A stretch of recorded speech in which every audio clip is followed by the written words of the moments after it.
Welcome back to Watch More Football. We're on I think it's the ninth episode we're on now, and once again you're watching us on the Genreverse Sports YouTube channel. So please give us a like and a subscribe there because it's fairly new, and that would really help us out. Sorry, I'm just going to stop there. That's 11. That's 11. 11. You can keep going, Cam. You're going to make me keep going now, anyway. Yeah. Just keep going. Producer says keep rolling. Yeah, well, okay. Producer says keep rolling. Okay, so it's episode 11 we're on now. I can't count. You're watching this in Genreverse Sports, but also check out the Genreverse YouTube channel, which is our main YouTube channel, and it covers all your entertainment, news, and opinions, reactions, all that sort of stuff. I'm Cam Clark. I'm one of the senior editors at lrmonline.com, which is one of the places that you can go to check out all your written news about entertainment, reviews, reactions, all that sort of good stuff on there as well. Some of it written by me, some occasionally by producer Kel, and some by Shockey, our other senior editor from time to time, and many, many other people who volunteer for the site. I'm here, as always, with Mick and Ryan, but a tombstone where Dave used to be because he is sick tonight. He's basically called in sick. And as a result, when we get to the predictions, he will be docked points as the rules are, as usual. So we're going to start off, as we always do, with our predictions from last week and looking at the results that actually happened. So, Producer Kel, if you want to bring up a screenshot image of all the predictions we made last week. And then once that has been up on screen, you can bring up the actual results page that happened across the Premier League. There is one game still going on tonight. We'll cover that later as we go, but we won't be on long enough to see the end of the game, so we won't be able to score the points for it. Ultimately, let's break it down what did happen though. I got 3 points, Dave got 2 points, Mick got 3 points, and Ryan got 4 points. We're back this week. We'll talk about some like of United. We're back. Too. Yeah. Wait a minute. If you won a game, so you're going to do well for 1 week. Yeah. Well for 1 week, and then you'll be shit next week. It happens. I've got 18 chances to fuck up next week. So. Well, that's true. There are quite a lot. We will talk about a couple of the games that happened because there wasn't very many. And not a massive amount of talking points, I don't think, over the weekend. A couple of things that we will cover. In terms of the overall scores, though, for our predictions at the moment, I just want to point out that Dave has been deducted his 2 points that he got this week for not turning up and being sick. Didn't make it full. That leaves us with a league table of Dave at the bottom, now on 13. Ryan, second bottom now. He's finally got off the bottom on 14 points. Mick is in 15 points, and I'm in the lead on 16 points. Probably by simple virtue of having turned up every week. That's really the only reason. I'm the only one that's turned up every week. Doesn't matter how sick I am. I just turn up and go on with it anyway. That's just the kind of you have to. You're the host. Yeah, but you could host it with me if I'm sick 1 week. I actually want to see that. Mick, you could be the host. Piss off. Has he got to remember all this stuff? Has he got to have a story on Nott'm online before he can do that, though? Yeah, no. No, you don't have to have any official connections for this thing. You don't have to write in for me. Although if you do want to write something for lrmonline.com, by the way, we're always looking for folks, so if there's anybody out there in the ether that would like to do it and write about your favourite things, please do give us a shout. My details are on screen. You can contact me, or you can contact Mike at lrmonline.com as well, who is one of our other senior editors. Anyway, football. So there was 2 games that we kind of thought it was worth talking about. I think the first thing we'll talk about is that Ivan Toney is back. He was playing for Brentford this weekend, and Brentford did actually manage to get the victory, probably in part and thanks to what did you say, Mick? He's a cheat. Yeah, cheat. That free kick was a cheat. That was a. See, this is why it's a talking point, because there's a lot of people out there writing. Excuse me, I've got a cough, but see, I still turn up. I'm like Dave, but you're supposed to do that as your cough. It was really unsportsmanlike how he scored his goal because he kept moving the ball a little. He didn't just move the ball though; he moved the spray as well. Like he literally to con the ref.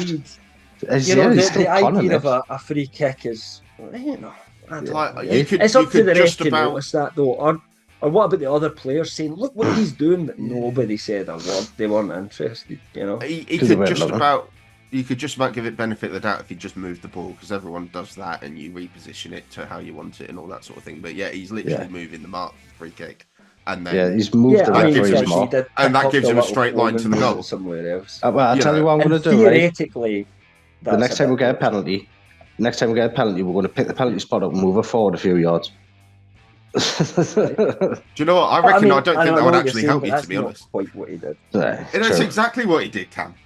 It is. It's exactly exactly really forward. It was more. He waited till the ref wasn't. But he waited till the ref wasn't looking, and he moved the phone, so he didn't look like he'd done anything. Like it's. I still think defensively, the defender should have been watching what he was doing and going, "Ref." Of course, you know, and they were and making a big deal of it. They were. They kind of have to be. I never really Yates on the end of Yates on the end of the wall was motioning to Matt Turner to move the wall because it's his job, but Matt Turner's American, so he doesn't understand football, so he didn't do anything. That makes sense. That actually does make sense. Producer Kyle didn't like that. Yeah, fair enough. Fair enough. And Hudson Odoi was just sort of stood like half a yard away from the wall and just sort of went, "Oh, can't reach." Which is either way, it was fair to say it was a little bit controversial, even though we might not all kind of share the same opinions on it. But you had said it was worth talking about Ivan Toney because he's back, but the main reason is that he's a prick that already wants away. Would that be accurate to say? Yeah. I mean, I think if he hadn't been banned, he would have gone in the summer anyway to United or Chelsea. If the only reason he didn't go was because last year. Yeah, because no one would have 100%. Yeah. And he is exactly the sort of striker that United need, but he's a prick, and we've got enough pricks at United. You know, got a whole but team. To be fair, he's one of those pricks that's confident in his own ability and then tends to deliver on it. If you listen to the managers that he's worked with, your problem at Man United is a lot of people who are dicks and then they don't turn up when it's time to, you know, like nobody cared that Ibrahimovic was a dick because he was a dick, but he actually did do all the things he was going to say he was going to do. To be fair, like Ibrahimovic, Toney's a shithouse. Whereas we've just got thoroughly unpleasant people at United.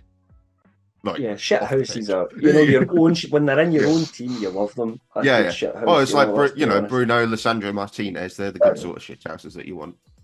But Bruno's just a shit team. Players that other people hate, but you know you like. Yeah, but you know you get that he's one of those players. So it's like Gordon. You know, nobody likes Anthony Gordon unless he plays for your team. Yeah. Probably the same with Bruno Guimaraes as well. You know, and definitely Joe Linton. Joe Linton's one of those players that every team hates. But if he's in your team, you love him. It's simple. Big Joe and Bruno. Anyway, that pairing. The point is obviously that Toney, the first thing he did in his interview back was basically agitate for a move away. He wasn't even ruling it out being in this window either, which is I think he should maybe show Brentford a bit more loyalty than that and stay till at least the summer. Yeah, I don't think I think that was he was on a sit down interview and he got asked the question and he said if somebody comes in with enough money then Brentford will sell me and I'd be happy to move. So I don't think that's a big thing. I do sort of think his little tweet before the game saying I'm free. Like he's been unfairly banned for his 250 odd betting charges, including betting against his own team. Like he's really he's shown absolutely no humility for that at all, which is. I agree with you in that respect because I think when he's been asked and he said, "No, I get that, you know, I've done something wrong," but I don't believe him in his body language, even when I've never seen that from him at all. No, I did see an interview where they asked him, you know, do you accept that you've done something wrong and been punished for it? And he did actually say, "No, I accept that. Like when, when the ban got announced, he went all. When the ban got announced, he went all like 14-year-old girl on MySpace, going, "Oh yeah, my side of the story will come out," and all that sort of thing. Just grow up, man. Like, obviously, he's got. He's been you look at how simple as that. They've got evidence up to Tonali's. It wasn't even a few games. Tonali owned up. He's got a problem, and he's going to be out of the game for a long while as well. But he's not. He's owned up to it, whereas Toney's been acting like he's been the victim the entire time. And I'll give you that. He mustn't have won enough money. That's the best of it. Yeah, He needs mustn't have help, won and enough money on it, he then. needs support with that, but he needs to recognise that he's got a problem in the first place. Yeah. Yeah, it does make you wonder how much he's accepted he's got a gambling problem when he doesn't seem to, And that would be my why other he's sort of not done. reservation about having him at United, because if you are an addict, it doesn't really matter what you're addicted to. Being at like a high stress environment like United is not going to be the best place to try and recover for that, I don't think. Is that why he's more trying money, to sell Anthony for 50 million? Yeah, I'd take Particularly 50p. hitting women. 50 million would be not bad, actually, for him, really, to be honest. Consider that would be a not bad cut your losses at this point. Yeah, Anyway, was what can it he Man get U to saying that they Newcastle? won't take anything less than 50 million for Anthony and 50 million for Sancho? Yeah, but I mean that's not going to happen, is it? There's no way they get 50 million for either of them. No.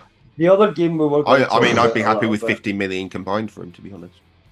Yeah. Just take the hit and get rid of him. Yeah, but I don't know how realistic that actually is. And I think Sancho's a little bit better than that. And I don't think it's Anthony's fault that the club put a crazy price on him and Man United were crazy enough to No, pay but it. it is his fault that he Bad hit his football. missus. Yeah, it is his fault that he's born. If allegedly, Well, you know, well, let's keep legal here. You know, allegedly that's happened. I don't remember a court conviction for it. So that is what's allegedly happened. You can have your own opinions about whether he was guilty or not, but we're certainly not a court in here. But irrespective of that, he's obviously just not performed at all. Anyway, there was another game we were going to talk about, which happened. What was it against? The West Ham. West Ham got absolutely, in my opinion, robbed in their game against. Was it Sheffield United? Where Sheffield United, picking up a draw. Did you all watch the highlights of it? Yeah, I watched. I've seen some of the game. Nothing happened until stoppage time, did it? Pretty much. There wasn't anything to discuss in the game until you get to the very end of the game. I mean, was it like the 99th minute? Home a bit. Yeah. So, Brent, who was it that were playing? Sheffield United. Sheffield United. I'm going to call. Sorry. So Sheffield United had a man sent off, Ryan Brewster, with a bloody awful challenge that he got. Yeah, it was a red card for initially. It like the reddest card you've ever seen, but VAR to it. And West Ham went ahead. It absolutely was a red, though. I mean, there's no doubt about that. It was no complaints, whatever. West Ham went ahead through a penalty, which Danny Ings did really well to win. I thought it was a brilliant run, and that's his quota of decent play for the season now. I think Danny Ings. Yeah. It was good. But then Sheffield United's penalty to equalise. I'm guessing I'm with you, Cam. I think it was a bit soft. I think the keeper was challenging quite fairly for the ball. Do get too much protection, right? I do think they do, and I think there's a lot of people saying, "Oh, the keeper had a bloody nose, therefore it was a foul on the keeper." I'm not necessarily sure it was a foul on the keeper, but I don't think it was a penalty either. No, because he came out leading with his fist, but he's going to punch the ball, but actually his fist doesn't connect with McBurney at all. No, he just kind of hits into his back. They collide because they're both going for the ball. T shape, do you know what I mean? Which he shouldn't be anyway. So you've got to think, well, where's the keeper supposed to be going? He's a big lad as well. McBurney is a bit of a shithouse. They're both going for the ball. They collide in mid-air. It shouldn't be a foul. And it wasn't as bad as Anana coming out and absolutely destroying those two guys in that. Was it a European game or was it a Premier League game? I can't remember. No, it was Wolves' first. Yeah, it was first game of the season. Yeah, but that was a penalty that was never given. No, I know. That was a bit controversial. And then they got up the park, and for me, West Ham should have absolutely had a penalty at the other end 2 minutes later. You're shaking your head, Ryan. I've seen this back quite a few times now. The player in question, the defender, has now claimed on social media that the footage has been edited, right, on all the replays that you're seeing, so as to cut off the part where you see Bowen pulling him round, first of all. I'm not so sure about that, but I mean, obviously there's a lot of pulling and a lot of grabbing, and from what we see, the Sheffield United defender has got more of him than Bowen's got of him. But I do think they both end up on the ground because Bowen's legs go. I don't. Yeah, I Nick, wouldn't what have do you any think? complaints about it. I wouldn't have any complaints about it being given, but I can see why it's a bit sort of 50-50 in grey area-ish.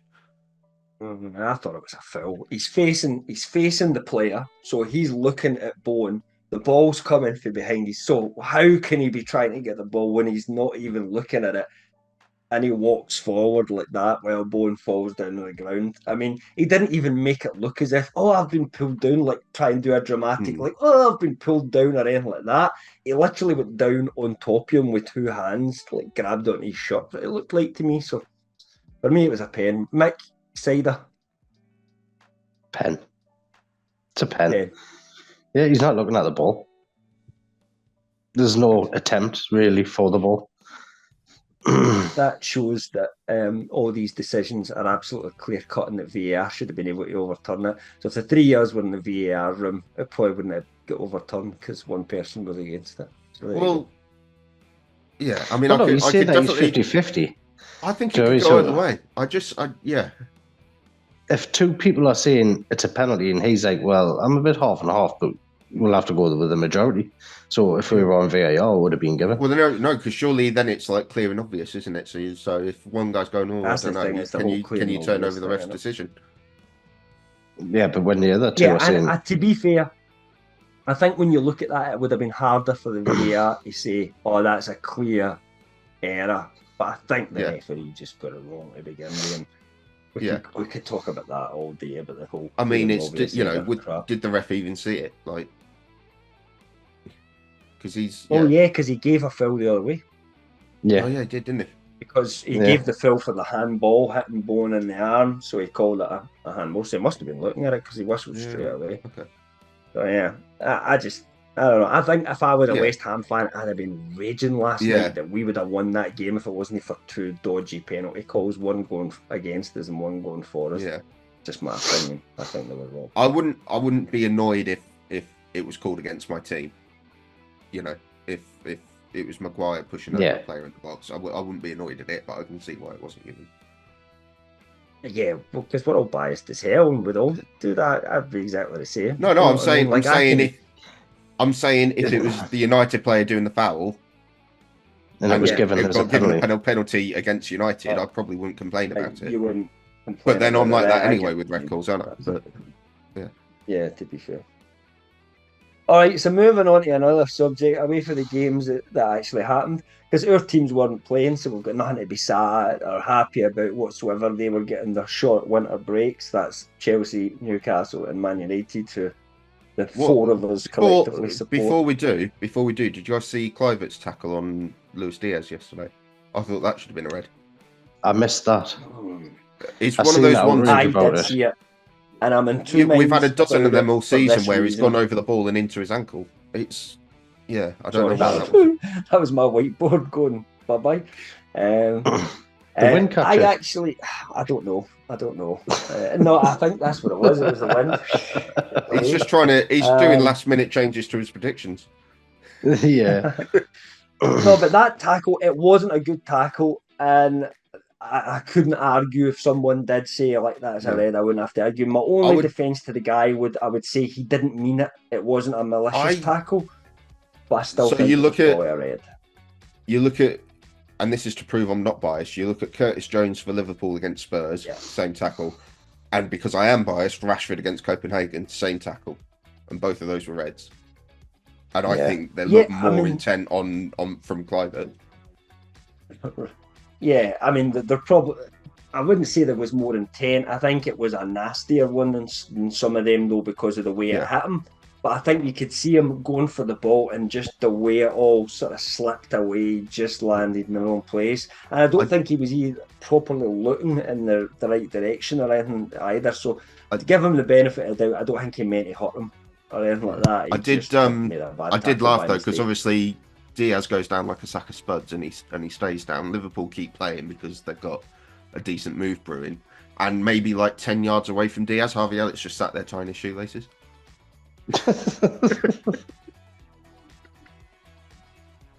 Like Liverpool are like trying to break down Bournemouth and Harvey Elliott's just sort of like 40 metres from goal, just tied his boots They while his didn't mates need 'em. riding an They egg. didn't need them in the end. It Well, was no, 5-0. They didn't need them. It was 4, but yeah. 4. Was it 4? Yeah. Says you what I know. Cam, what you been up I to must this have weekend? invented a goal somewhere. What? What you been up to this weekend?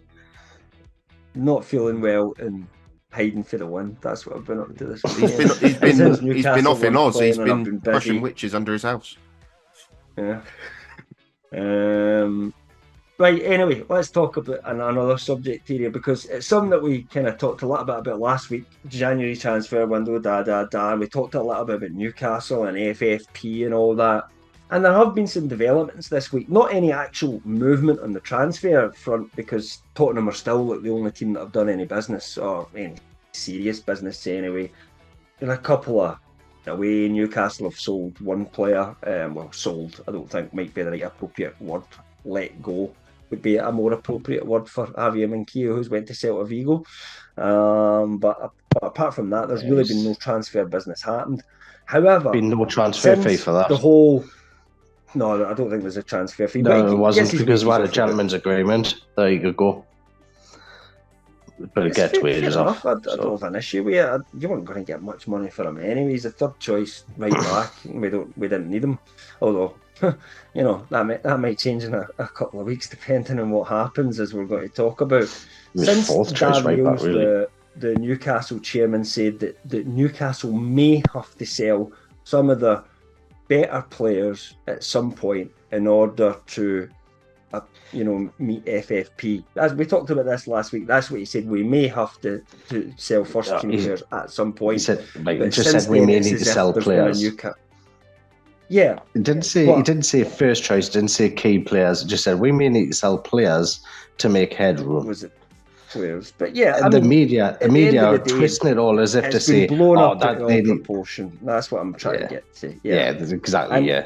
And since then, it's kind of started I don't know if you like in the media and elsewhere that there's a fire sale at Newcastle and suddenly everybody's for sale. So I mean, we talked about this on WhatsApp. We've seen Arsenal fans saying, "Hey, let's not go for Ivan Toney. That's crazy. Let's just go to Newcastle. We'll get Isaac for 60 million because they're desperate for money at the moment, and then we get a player we all wanted anyway." And you're like, really? That's what you get out of that? You think that we're desperate for money and we're going to go, oh, here's our star striker. He cost us 65 for them for 2 years, but you could have him for 60, Arsenal, because he'd be perfect for you.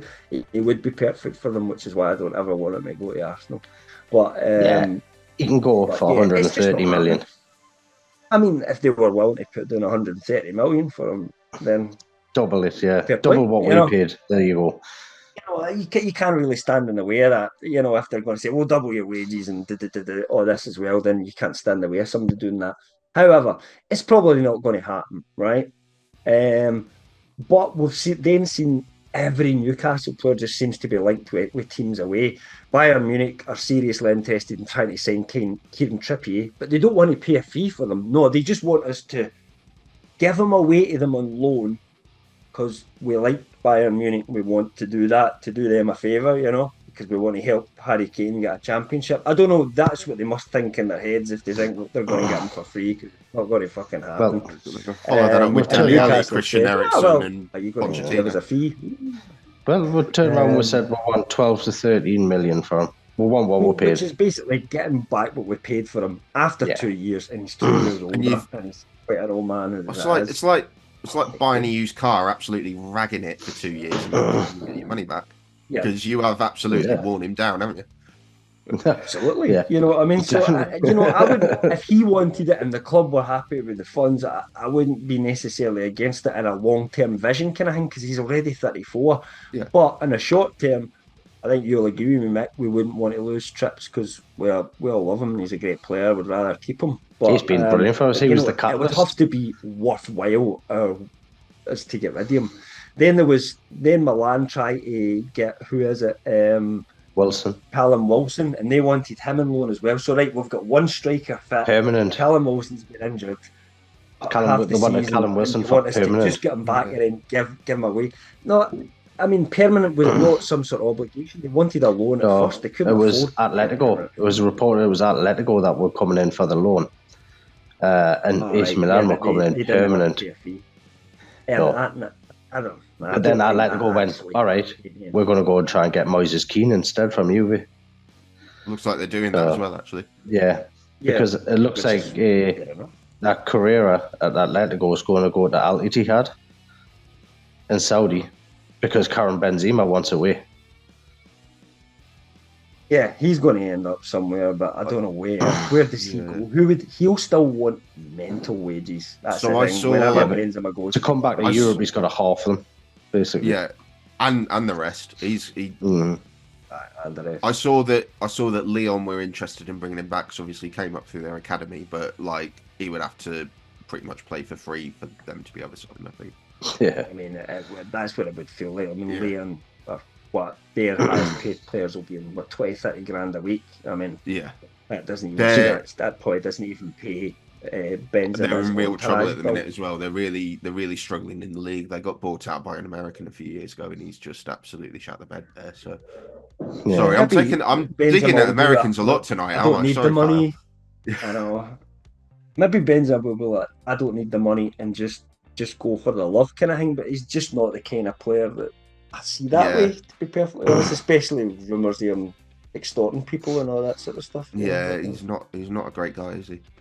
So apparently there was an offer for Almiron, which has been knocked back because they're going to have to increase it if they wanted to go through. Do we know what sort of figures we're looking at for that? Has that been talked about? Not at the minute. I've not heard anything. No. I haven't heard any figures. It's just that it's not high enough, basically. I think Newcastle are wanting around about 20 million. Yeah. Well, what? He's still in what? He's still in his mid-20s. Still, he's only 27. 29. No, he's 29. Is he 29? Is he? I'd still think you'd want 30 million for him, though, wouldn't you? Yeah. I know he's had a bad patch of form, but he's been really good under now, hasn't he? I think basically Newcastle are going to try and start a bidding war because obviously it's Al Shabiba is it Al Shab whatever I freaking pronounce Al it. Shabiba, whatever. They're one of the ones that's not owned by PAF, but also one of the PIF clubs does want him. It's Al Hali, I think, the one that ASM went to. The money's good, unless we go right in this window and get a replacement. Then it's no use to us. I mean, the money's great in the summer, but the replacement being touted as Gibbs White. Who? I think Gibbs White.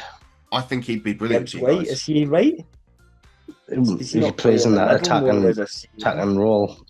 So that's reportedly the plan. If we sold Almiron, we'll go for Morgan Gibbs White. I think because I think he would sort of play a similar role to what Willock was playing for you guys. Yeah. And I think if you look at if you fast forward to the summer, if you had Bruno and Toney sitting and Gibbs White in front of them, I think that would be a really good midfield, to be honest. Al-Ahali, or whatever they call him, was that the one that's Max? That's one I'd say Max went to. Unless we get a good fee that we can't say no to because he's 29 and we've had him that long, I just wouldn't say a lot. I mean, I think with any of them, with Wilson, Trippier, or Almiron, you're sort of at the height of what their value is going to be. I think if you do get an offer for them, for us, fine, you might struggle. You might struggle for the rest of the season, but what have you got to play for this season? The FA Cup. Yeah. If it gives you a head start on your FFP in the summer, it's a bit like Europa. Yeah. It's a bit like us. If offers came in for Varane or Casemiro now, I'd be more than happy to take them because they and Eriksen, because we're going to have to get rid of them sooner rather than later, and we need to get some sort of value back for them because of how much they cost us. I know we're talking different ballparks. It makes sense, but at the same time, I'm looking at us and saying, well, Varane and Casemiro, you've done work for ages, but we haven't done without Almiron, and actually he's played every game because we've got no one else to play there. And I know he's not had the best run of form, but the last couple of weeks he's actually come back a little bit and he's been playing a little bit better. But it's just there's no one else to put there. So as much as it might be good to buy these, we would need to buy someone in the January transfer window. So not a lad in the academy you can put in for half a season, like. Like I said, Murphy's on his way back. He'll not be long. Academy guys. But I think Darren Eales has played a blinder with his little press conference that he done last week, where he talked about I think he's financial fair play. Actually. Maybe might have to sell players to move forward.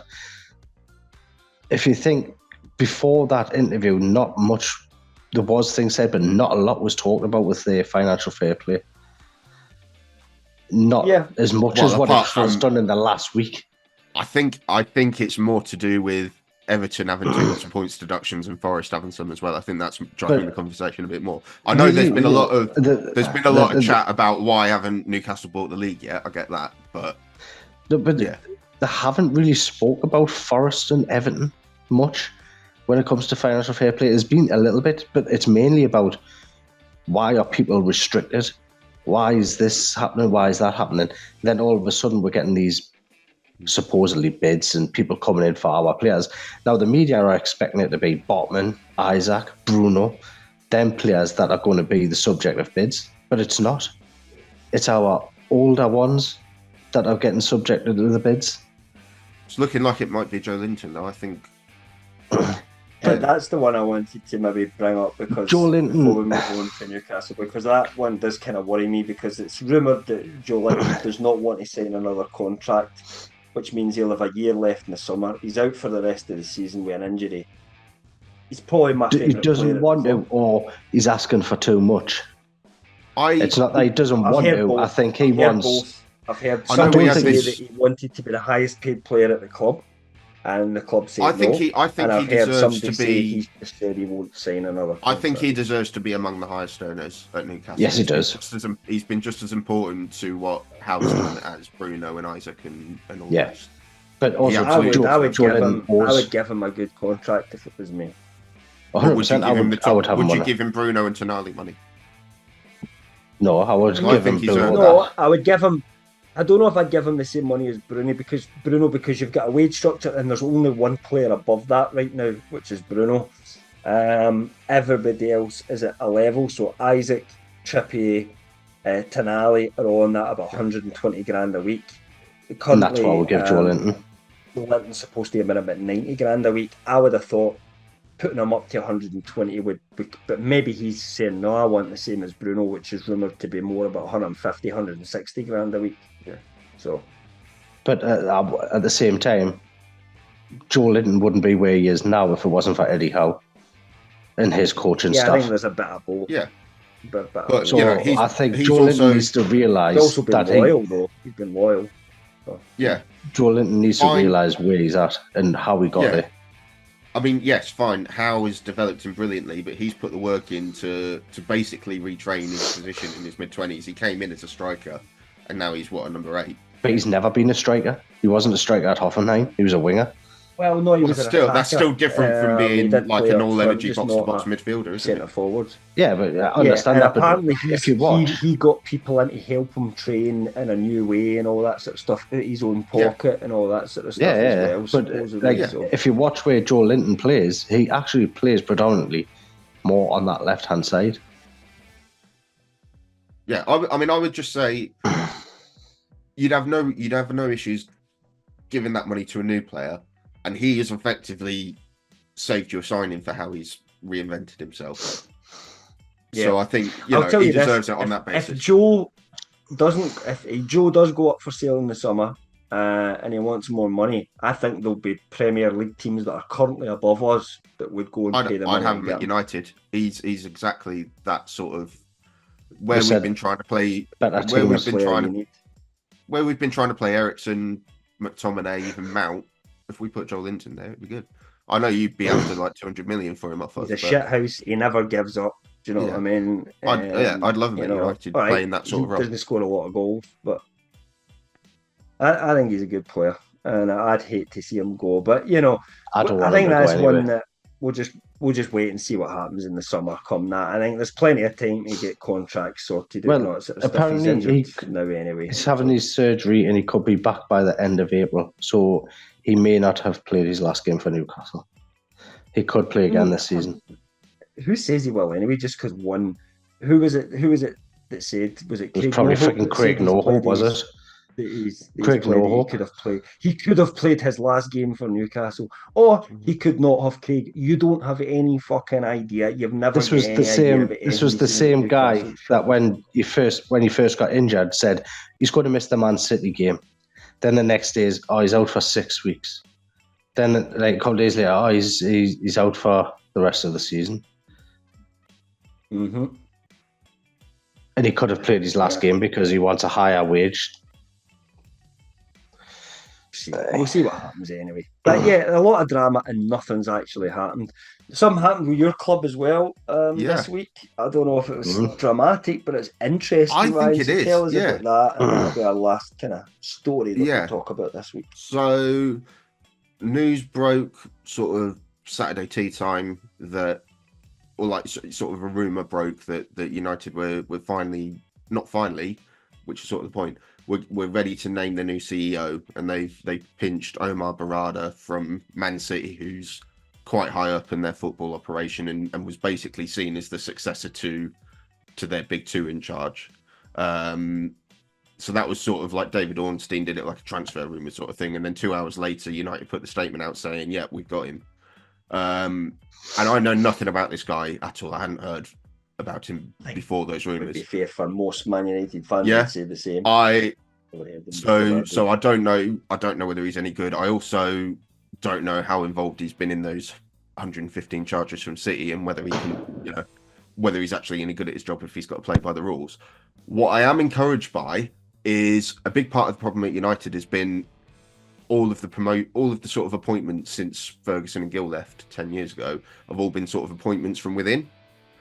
So like Edward Woodward got promoted, then Richard Arnold got promoted, John Murtagh got promoted, just because they were already at the club and therefore cheaper, and they haven't been good at their jobs. And the Ineos investment was going to come in, and they were going to put in actual, good names. But even then, it was still a bit sort of jobs for the boys stuff. So, there was talk that Jean-Claude Blanc, who works for Ineos, was going to be the CEO, and Dan Ashworth, who's mates with Dave Brailsford, was going to come in as sporting director. And yes, fine, they're two very good, very well qualified people, but they're still basically getting the job because they know the people making the decisions. Whereas this one is a completely external appointment from someone who is quite highly thought of. So that's encouraging that they're looking at that. They're not just going with the people they know. They're actually doing some recruitment.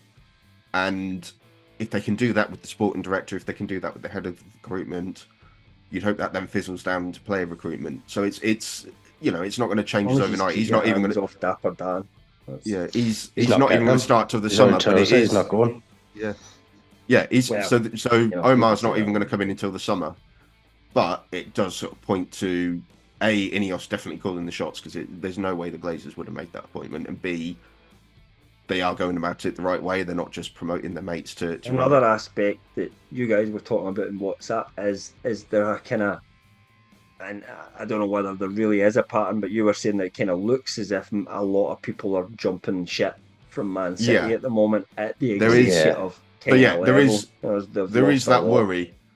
I would hope that if there was even a sniff that he was going to get in trouble with this, they wouldn't touch him, because you look at what happened with Spurs when they got Paratici off Juventus, and then all of a sudden they got suspended from football and they're left high and dry. I'd hope they've done the due diligence, but you don't know, and it's still United.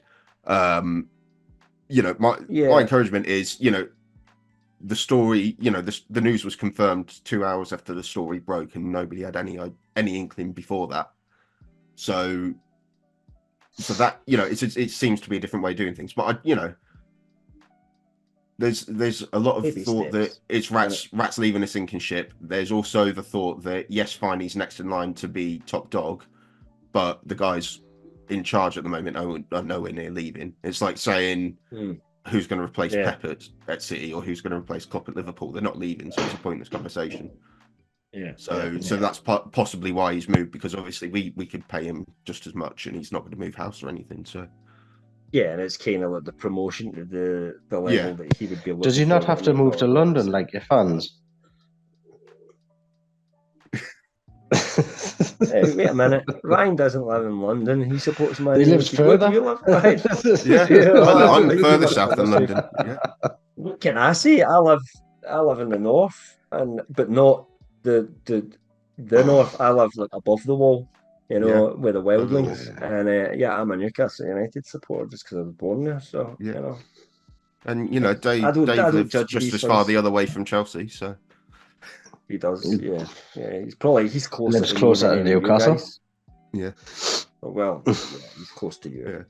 But you did take him to some games. But yeah, I mean, I it's have. baby steps, and it's not going to show anything on the field for a little while anyway. But it's encouraging signs that we're acting like a proper club for a change. So.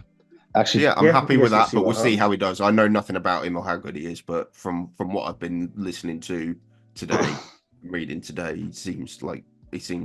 Man United fans are assuring me that he's going to be fantastic, but they also admit none of them had ever heard of him 24 hours ago. So it's one of those. He's gonna. I know he's not starting as CEO to the summer, but he's definitely going to come off the bench and score a hat-trick against Newport. So I was going to say, it's like one of them signings you make. You've never heard of the player, and you go watch him on YouTube and go, "Get in! We've got the next Ronaldinho. Yeah. He's awesome. He's brilliant." We kind of did do that a lot as Newcastle fans because we genuinely have never heard the players. This is me 12 months ago saying, "Well, Wedgworth could do a job for us up front." You're like, dude, we're cling to anything at the minute. Yeah. So look, we're going to bring up the predictions for the next set of games, and we'll tell people why we've not got them all. Basically, we're elitists, and we don't care about the little guy. It's just as simple as that. I would say I thought the lads on this, and I wanted us to include all the games, but then I started writing them out, and I just asked the question. Are we going to put that as well? But I'm just going to be honest and say no. It was just Cam. No, the reason we didn't do it. This is the main reason we didn't do it, right? Because it wouldn't have fit on the whiteboards if we covered every round of fixtures. So I can't believe lower league teams are playing as well, and we've only covered here the Premier teams. Yeah, you could have fit it if you put it that way. You would have been able I don't know why. I don't know why Cam's 20 quid whiteboard doesn't just expand to suit the amount of things that he's writing. Yeah. That's a bare minimum I'd expect for that price. I don't like to activate the £1.50, Mick. £1.50. Oh, I paid about £3 for mine. Make sure I can see mine because Mick will deduct me points if I can't.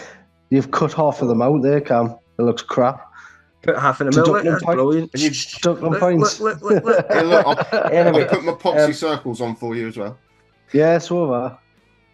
It does make it easier for me to total it up the next time. Yeah. In terms of some of the games we're looking forward to, I guess we're going to be looking forward to our own teams playing. But can I make a point of order on the predictions as well? Whatever, if Dave gets whatever his result is right for the Chelsea match, he can't get any points because he thought they were playing Forest and not Borough. Yeah, he immediately gets disqualified for that. Yeah. Yeah, he said because he thought they were playing Forest. Remember in the chat? The wrong team on? Yeah, I never noticed that.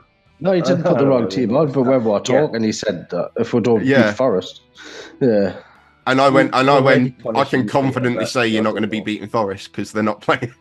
Yeah. And that's fair enough. I mean, obviously, the first games we've put on there's the EFL Cup semi-finals. So I'm saying Chelsea and Liverpool will go through. Some of the guys are saying it'll be Borough and Liverpool, but I don't think anybody's saying Fulham will go through. We'll see what happens, but I don't like two-leg semi-finals in the EFL Cup. I must admit, even when we were in it last year, you can get some really good ones. You can get some really good ones, but equally, it's not like when you get it in the Champions League semi-finals. Or it's like we put 5 past Forest in our one in one of the legs last year, and it just was a non-event. I think we had the tie settled by about half time in the first leg. Us against Southampton there wasn't much in it. I thought it would do too. We had a really good one. We had a really good one against City, sort of 10, 12 years ago, back when they were first starting to get good. That they were good pair of legs, and I mean, occasionally you will. We got beaten by Sunderland. It's just come up in my Facebook memories. We got beaten by Sunderland this day, like in 2012 or something. And beat by Sunderland. I know David De Gea basically just let in 2 shots right at the end. I think it was the David Moyes season, so it must have been 10 years ago. I mean, there are some quite big ties in this FA Cup that is worth looking at as well. Like Chelsea Villa could be a good game. Spurs City, Spurs tend to beat City most of the time, so there's some big games that are actually in there. biggest one of all, obviously Fulham at home in Newcastle. No, I'm only kidding, but we've got Liverpool versus Norwich, so are they going to fly in Luis Suarez to play that game? Yeah, definitely. Yeah, that's it. But and you're playing the mighty Newport, obviously. What league are they even in? What league are they in? I mean, if there's any Americans watching this, League Two, yeah. League Two. So they're in the fourth. They're in the fourth tier, and they got through a replay against. So they got through a replay against Eastleigh, who were in the fifth tier. So yeah, I'm hoping to see some rotation, but given we haven't had a game in 2 weeks, I'm hoping when they turn up, that'll happen. I keep wishing that they turn up and there's people standing at the sides with bottles of wine and that, and smash bottles at the sides, just going, fuck you, like an amateur game, because that's what it would be like. They give that's the beauty of the FA Cup, isn't it? Marcus Rashford slides in the line and gets cut off a Buckfast bottle or something like that. Maybe I'm just projecting my You're just talking about freaking Scottish FA Cup now, Cam. I know, that's what I was thinking of. Weren't Celtic playing a cup match on the weekend against literally a team called Bucky Thistle? It's like not the most Scottish name you could ever give a football team. Yeah, but I don't think it's actually related to the cheap tonic wine. By the way, which is not that cheap. How much would you think this wine that Buckfast? It's only about £3 a bottle. Is it wet? It's £10 a bottle. £10 a bottle it is now. And it's only £3 a bottle. Anyway. I got a bottle at Christmas for £3. Let's not in Scotland. You should be transporting that up there and making money on it, because I was in the shop. I was in the shop the other day and I saw that WKD have branched out into an iron brew flavoured WKD drink. Really? Oh, makes sense. But they literally spell it out like iron brew, like properly, not iron brew. Yeah, because the actual name's Iron Brew. Iron Brew. Or you can buy cheap Iron Brew in Scotland that's just called Iron Brew. Yeah. It doesn't taste anything like the real stuff. Anyway, we've given our predictions. We're now talking about alcohol rather than football. People aren't interested in that. So we're going to say our goodbyes. Is there anything else you guys want to say? The football fans, of course they're interested in alcohol. I mean, that might be true. That might be true. It's a good point, actually. Does anyone know what Americans as well? Not drinking WKDs. Has anyone been paying attention to Brighton Wolves? How's that going? Yeah, it's been a decent game. Still 0-0. No. Oh well, we'll yeah, go it's been a decent game. We'll let you know who get what points when we turn up the next time. We'll be back next Monday, folks, and we'll be reviewing all of these games and seeing what happened at them, and then looking at what comes up next, which will be more Premier League fixtures after that. After we've had this wee mini break, hopefully Dave will be back midweek as well, and nobody else will be out. I'll be on. The Premier League game starting the Tuesday, so we recording on Monday. The Premier League starts on the Tuesday again. Yeah. I'll be on holiday. I'm going to go in a coffee fit. Oh, you're on holiday. Right, we'll see how it goes anyway. Right. We'll let you know. If Ryan doesn't turn up, we'll just deduct him points. Deductions. Exactly. Can't deduct me points if I don't see score. See you later, guys.